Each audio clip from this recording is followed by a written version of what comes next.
ایک کویسچن یہ کیا تھا کہ ایک شخص نے یہ کویسچن کیا ہے کہ میرا نکاح ہوا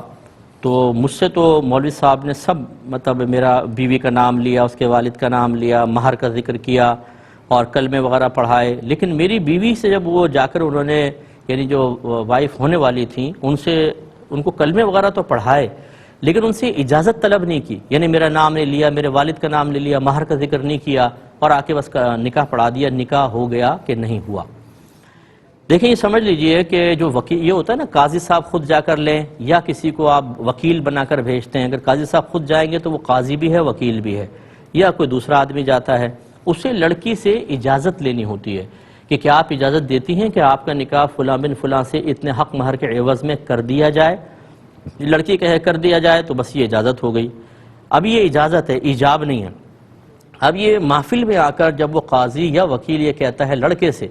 کہ میں اپنی موکلہ کا نکاح آپ سے اتنے حق مہر کے عوض میں کرتا ہوں، آپ نے قبول کیا، یہ جو اس نے بولا ہے یہ ہے ایجاب، اور جب لڑکا کہتا ہے قبول کیا تو یہ ہے قبول۔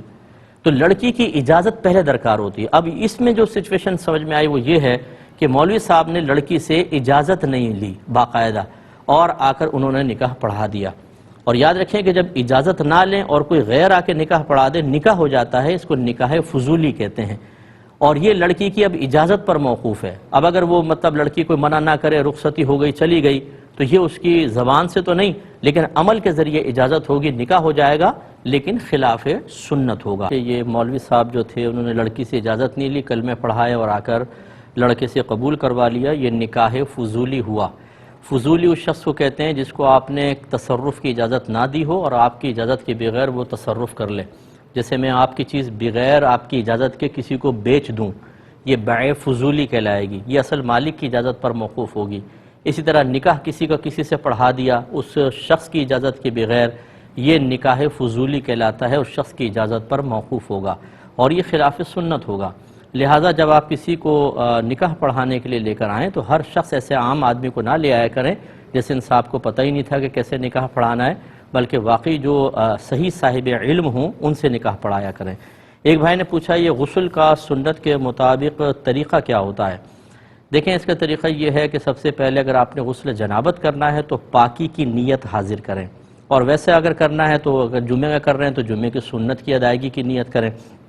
اور نیت زبان سے نہیں کرنی ہوتی، صرف دل کے پختہ ارادے کو نیت کہتے ہیں۔ لہٰذا ایسا نہیں کہ آپ واش روم میں پہنچ گئے، کپڑے اتار دیے اور اب نیت کے الفاظ زبان سے ادا کر رہے ہیں۔ جب انسان ستر کھول دے تو کلام کرنا بالکل منع ہو جاتا ہے۔ پھر اپنے دونوں ہاتھ پہنچوں تک دھوئیں، پھر جسم پر اگر کہیں نجاست وغیرہ لگی ہے اسے دور کریں، اپنے مقام ستر کو دھوئیں۔ اس کے بعد بالکل نماز کی طرح کا وضو کریں، اس کے بعد پورے جسم پر تیل کی طرح پانی کو مل لیں اچھی طرح تاکہ کوئی بعد میں جگہ خشک نہ رہ جائے۔ اس کے بعد پھر اپنے سیدھے کندھے پر 3 مرتبہ پانی ڈالیں، پھر الٹے کندھے پر، اس میں تقریباً سارا یہاں کا دھڑ دھل جائے گا، پھر اپنے سر اور بقیہ دھڑ پر اچھی طریقے سے پانی بہائیں۔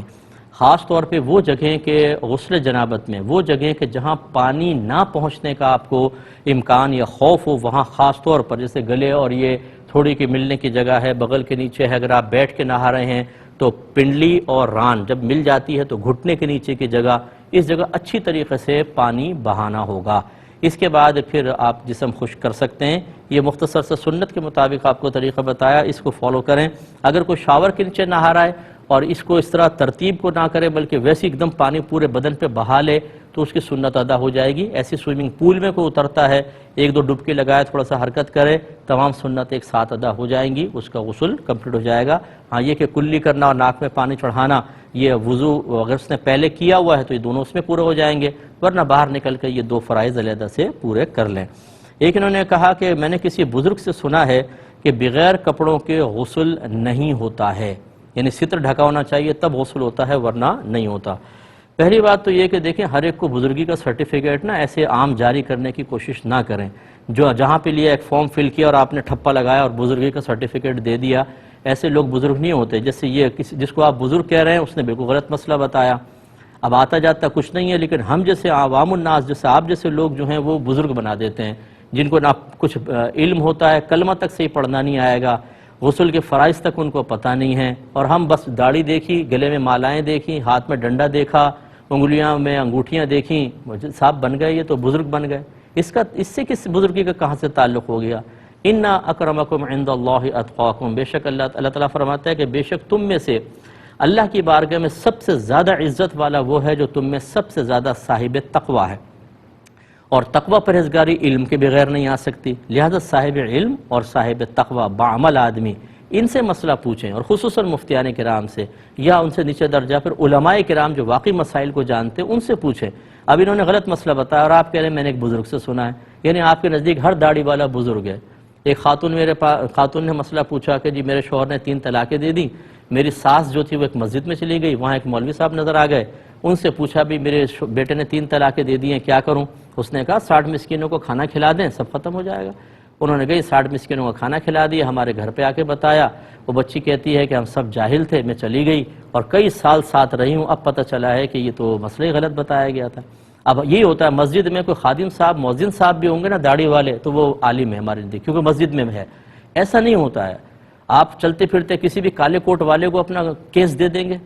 یا ہر جو ہاسپٹل کے اندر آپ کو آدمی نظر آئے گا وہ ڈاکٹر ضرور ہوگا؟ یہ چیزیں ذرا سوچا تو کریں۔ تو خلاصہ کلام یہ ہے کہ یہ کوئی سنت نہیں ہے، یہ جو انہوں نے بتایا اور بالکل غلط مسئلہ بتایا ہے۔ کپڑے اتار کر غسل کیا جائے گا، کپڑے ڈھک کر کرنے کی کوئی ضرورت نہیں ہے، اور کپڑے اتارنے کے بعد وضو بھی ٹھیک ہے اور غسل بھی ٹھیک ہے۔ ہاں میں نے بتایا آپ کو زبان سے کچھ نہیں پڑھیں گے، یہ جو مسئلہ بتایا غلط بتایا، گناہ کبیرہ کے مرتکب ہوئے، اور آپ نے اگر اس کو آگے بتایا تو آپ بھی گناہ کبیرہ کے مرتکب ہوئے، کیونکہ غلط مسئلہ بتانا منع ہوتا ہے۔